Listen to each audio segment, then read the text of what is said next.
Good afternoon, everybody. Welcome to Read Matrix. And today we're going to have a very interesting conversation. We're still talking about narcissism as a network. And of course, we're talking about the TPUSA issue. Remember Charlie Kirk and the Black Widow wife, Erika? Man, if things are the way they appear, then she's the first to perform a public execution in front of her children, in front of all of his loyal, devoted followers, in front of everyone's children, and in front of the nation. Black Widow, boy, Erika, man, eyes haven't seen the likes of a narc like this before. And what is she doing? She's going on tour, right? Her and her bestie, Nicki Minaj. I mean, and Nicki gets nasty, right? Nicki's music is a form of music that if these young girls listen to for any period of time, they're going to lose everything that's valuable to them. So it's nothing, in my opinion, it's nothing that Nicki Minaj can do that will actually benefit any young Black girl. But why would she put herself inside of an execution to be besties with her buddy to make it up the political ladder? It gets ugly. Now, TPUSA, which have high-functioning narcs, not low-functioning narcs, they went and pulled a low-functioning narc, Nicki Minaj, with very little cognitive power. And so there's one problem with narcs, with low-functioning narcs with very little cognitive power. They can't hold the delusion up for long. The mask slip. And all of them tell you the truth. They all tell you the truth. Let's go ahead and listen to Nicki. Listen to Nicki herself. Let's see how Nicki does it. I love you.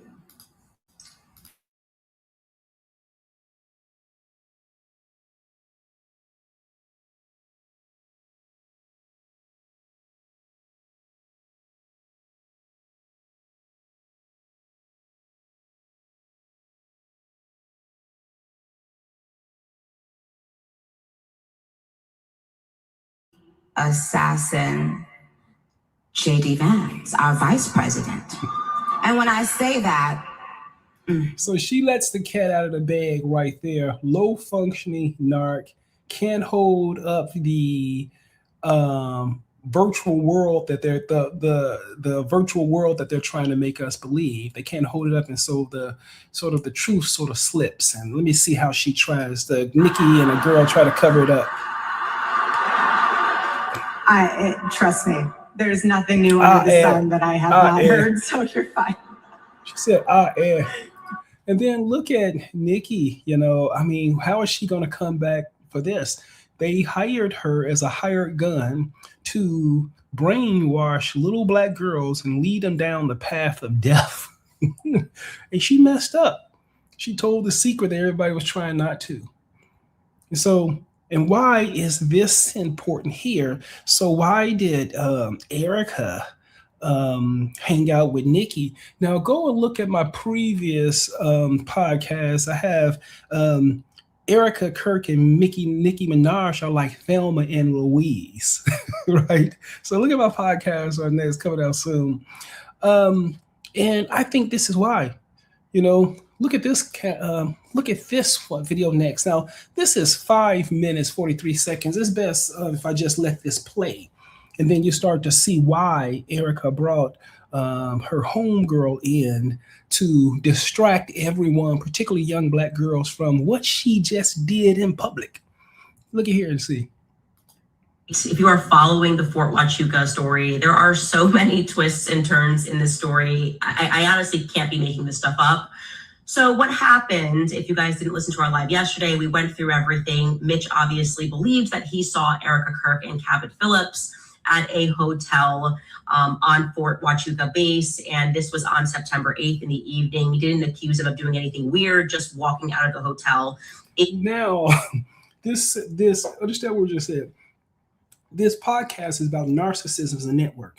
And I told you, whenever you're in front of a narc, you're not in front of an individual, you're in front of a node that's an entry point into a network, a system. And this is a very dangerous thing for you, because this person in front of you who presenting themselves as your husband or your wife or your child, they're being ultimately controlled remotely by another person, a more sadistic and criminal person. You're talking about someone who understands how the unconscious works. You're talking about someone who understands more about reality than you. Now, you are married to or in a relationship with their progeny, and they belong to them, not to you. And so when the relationship strains with this higher narc, they terminate. They all of a sudden abandon you and disappear. The reality they created with you was fake, because the real reality is they're subordinated to something that's similar to like a demon. If you ever had to deal with these freaks, the psychological, awful, sick narcissists, it's like they have a sick look when they create a avenue out of something that you didn't think was there, and you know they've made it up, because wow, the cunningness and the ingenuity that they take. Now you're dealing with a whole network. Now in here, Captain Phillips is her ex-boyfriend. So if I'm getting this right, now I've been following all this too, but narcissism is a network. Now you have Charlie, who believes he's in a marriage, but it seems to me that he's in an exploitation ship. And it seems that he had children, but now he didn't. He delivered her progeny, right? And then while he's building his empire, she's behind her back, and she was spotted with her ex, who also works for them, in the background at this fort. And they believe that he was also at the meeting when they possibly arranged the public execution. Now, remember, go back to my video when I said that narcissists steer you by hiding reality from you, by choosing the options for you. So, for example, this is a very awful thing. This is why narcissists require that they lead the experience. They require, when they engage with you, they have to lead the experience. And so if there are 3 options possible, they look at all the options first and say, okay, which one can I remove and hide? All right. And then present, no, okay, I want this one. And then they really want this one. All right. And then they present it to you. And then you say, okay, well, I want this. Well, this one is better. Well, I don't like this one. This one is better, right? They've already removed the option you want, so you can never get back to the reality that you've done. Now, here in the night that the day that Charlie went to do his execution, now his wife and all his friends went to a different airport. So they all arrived in one airport, and he arrived in a different airport.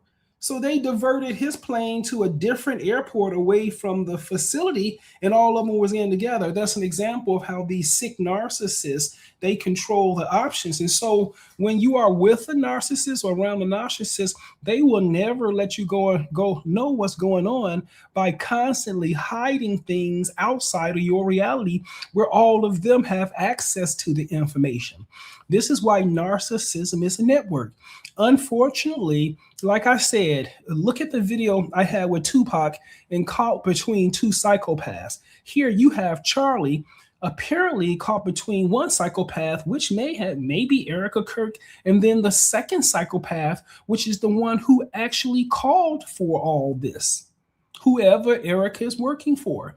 Now, there is a witness to see him there. Now, let's look at this. And I see what Erika see. Now I see why Erika has to bring in the gossip girl and the booty girl in this play, because I think she can do just what the nasty girls do. Turn it up. I mean, create a storm. I mean, distract from everything for Erika. Keep the attention off of her, right? I think that's why Nasty Nikki's there. So let's see here. To a green pickup truck. Okay, so I obviously messaged Cabot. Listen what they're saying. They said the witness said Erika and Cabot Phillips was coming out of a hotel. Pachuca story. There are so many on the Air Force, on the military base. Interns in this story. I honestly can't be making this stuff up. So what happened, if you guys didn't listen to our live yesterday, we went through everything. Mitch obviously believes that he saw Erika Kirk and Cabot Phillips at a hotel on Fort Huachuca base. And this was on September 8th in the evening. He didn't accuse him of doing anything weird, just walking out of the hotel into a green pickup truck. Okay, so I obviously messaged Cabot Phillips. I've been trying to get a response from him, and I had noted that he was not seated in his typical chair over at the Morning Wire. It's a daily morning show. They have the Daily Wire. And so he appeared to be on vacation, last appearance being on September 4th through to when Charlie Kirk gets assassinated. Here's what happens next, quite interestingly. So Brian Harpole gives a kind of non-alibi, wrong flights. Erika provides an alibi via Andrew Colvett to a YouTuber, wrong day. It's September 9th. We're just like, can we get something solid? Well, Liz Wheeler jumps in out of nowhere this morning and she's like, gotcha, debunked, because you're saying he was seen on the 8th, but here you go. He's on the show, on his show on the 4th at the Daily Wire. And then here he is on the 8th as well, but he's actually not in studio. It's clearly some satellite thing. And I'm going to show you what she posted here as proof that he was, I guess, on the show on September 8th. Now, let me show you what's going on. So they're providing proof that this is incorrect, but they found the proof the proof didn't add up. This is little lies. It's called little lies multiply. It's called little lies multiply. That's what they call it. So this is the Liz Wheeler, whoever this said. No, Captain was on the show. Look at him. He's on the show right now. Look, he had to show it. He had to show, right?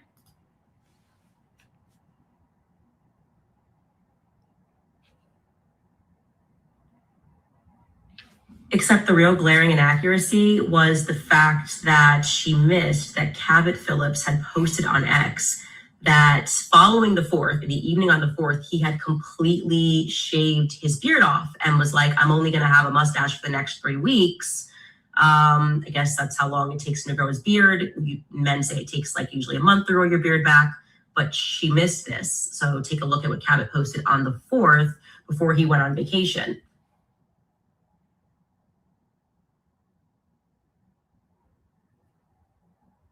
So he has a full beard here. Has a full beard on the 4th.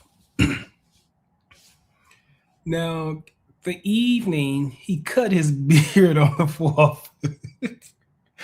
He cut his beard on the 4th. Less than 4 days later, Cabot, for whatever reason, is on the Daily Wire joining Satellite, which is what Liz was referring to, on the morning of the 8th, and his full beard is back, which means that this segment was pre-recorded. The earliest it could have been recorded was on the 4th. And so this is the podcast that they said, hey, he was doing his podcast during the time you were talking, you say he was coming out the hotel with Erika. He was doing his podcast. And then this is what they play for the podcast, but it's an old podcast because his beard is grown. Oh, Erika. Oh.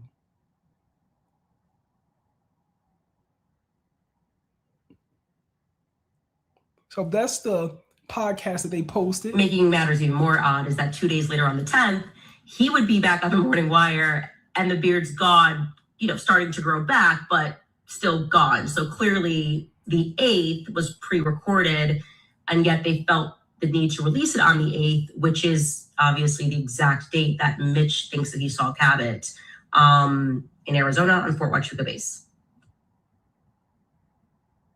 And so here's the 10th. And here's his bearded hair. So we saw the one on the 4th where he was shaved, and this is it on the 10th. Yeah, 6 days later. Yeah. So Cabot Phillips does not have an alibi for the time the witness said that he saw him walking out of the hotel on the base, military Fort Huachuca base.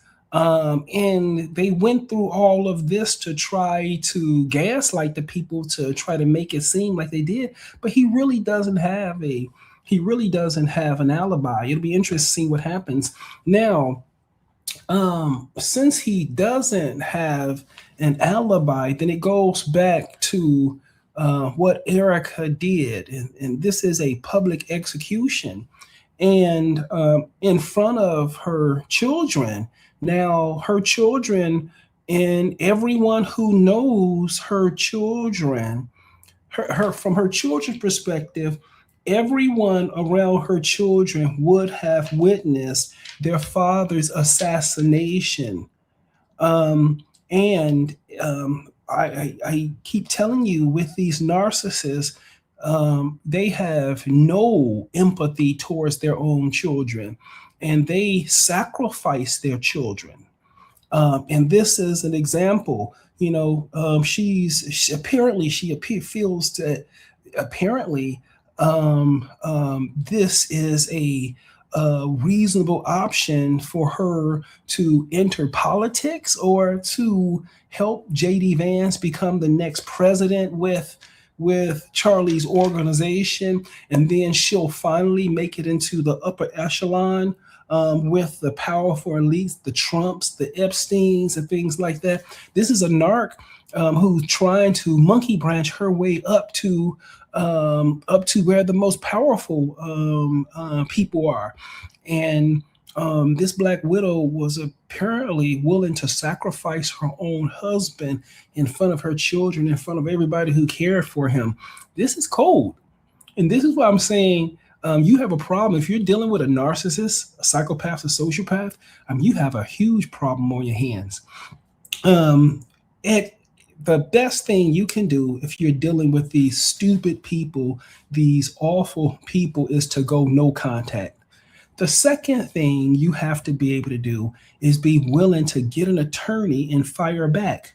The only thing that's effective at targeting narcissists is a judge, right? Because that's an environment they have no control over.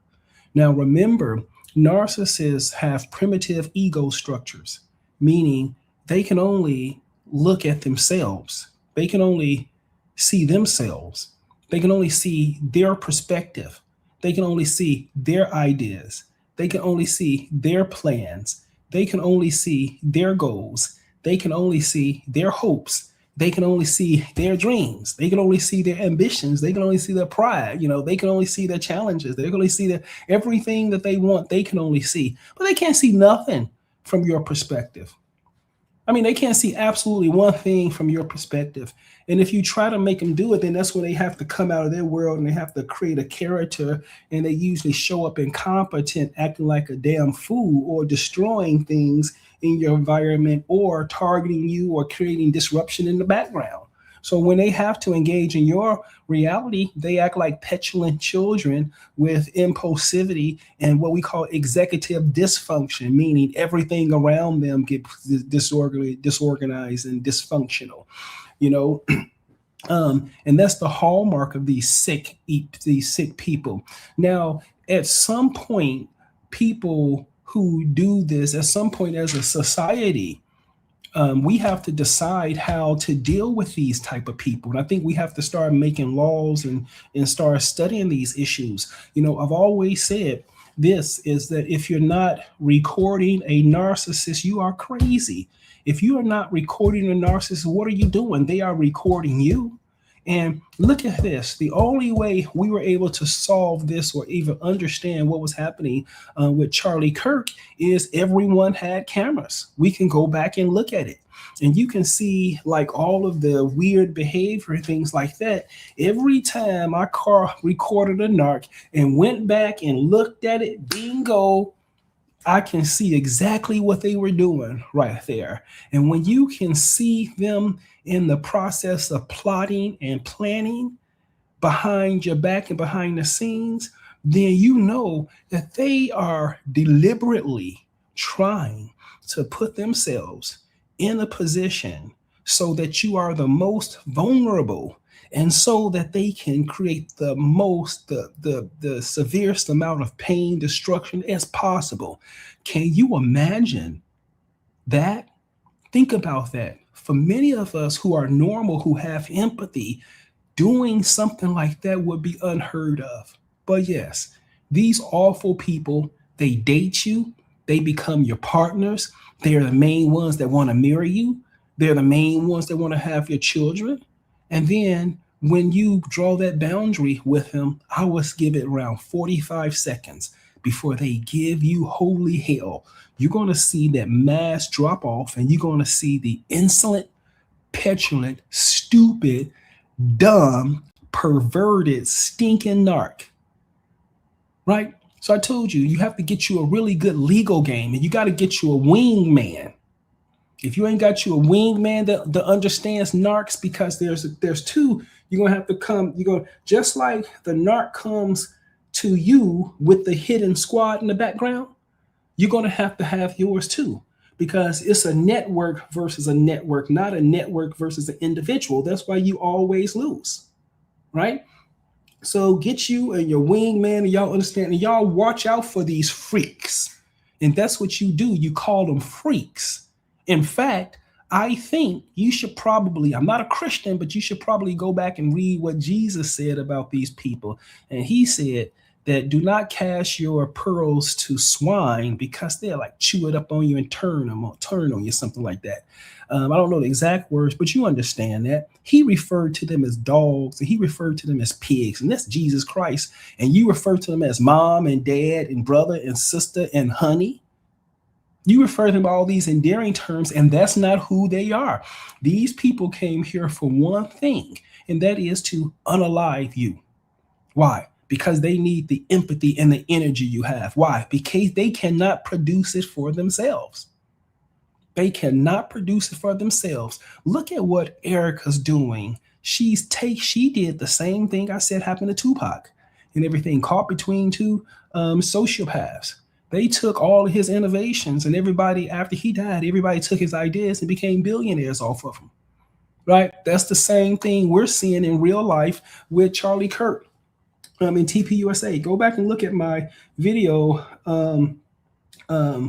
Tupac and Michael Jackson had the same problem. The networks around them destroyed all of their family systems, fighting against each other, destroyed their friendship networks, destroyed their professional relationships. And then when the victim is alone, then they find ways so the victim could overdose, right? And look at that, Michael Jackson, Whitney Houston. Remember Marilyn Monroe, Dorothy Dandridge, all of these ceremonial execution sacrifices for women. Look at this. Look at this. Women psychopaths, like let's say Erika Kirk, and the public execution of hubby, because hubby doesn't believe your ideas will get his organization to where he wants to believe it, right? She wants to go to the Israel J.D. Vance sort of roadmap to another presidency. And I don't think that Charlie wanted that. His videos weren't talking about those things, So let me go back to here. So you're going to have to learn to get an attorney and go after these ignorant people. And the second thing is that you have to understand how to fight fire with fire. The best thing that you can do with a narc is understand how to clap back. So I've learned, the narcissists that I've handled, the narcissists that are running from me now, I got a few of them on the run. I got a few of them in court right now. You can look it up. Go to Cook County, Illinois, look up Dr. Jody Reed. I'm fighting them in court right now.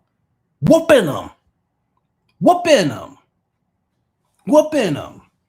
And these are the big boys, networked up, fighting the network myself. But you draw them in court, they all crying and then whining, right? They only are effective at, think of life as a spectrum. Let's say energy, pure energy on top, and then all the density and everything, solid matter on the bottom. This life spectrum, you want to be as high as possible. And if you up here, all the problems are down here.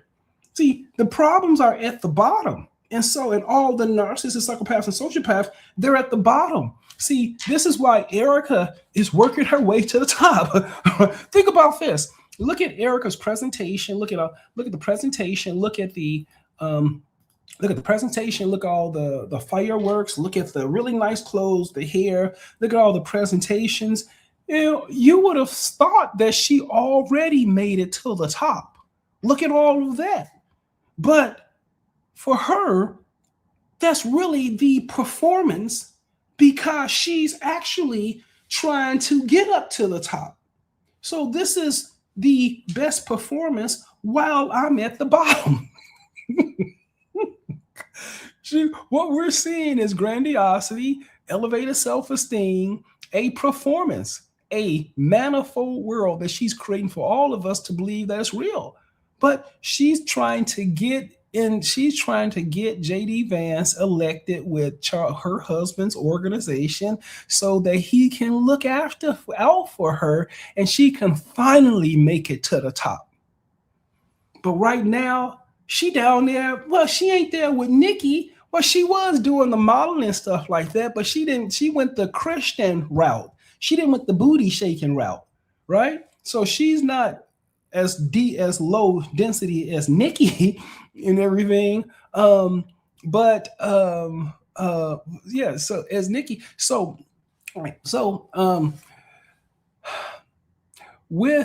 you have to understand how to clap back at these idiots right away. So you have to keep accurate documentation on these idiots. So every one of these narcissists that I'm dealing with, I plan on confronting, but I'm going to confront on my time. And some of these people, 26 years. Some of these people I've been waiting 26 years for the right time, for the right moment and stuff. So the thing with the narcissist that you have to understand is that you can always control when the fight is over, right? They control when the fight starts. You control one thing: when it's over. And for many of you, you're going to have to fight that fight 30 years later. You dealing with this.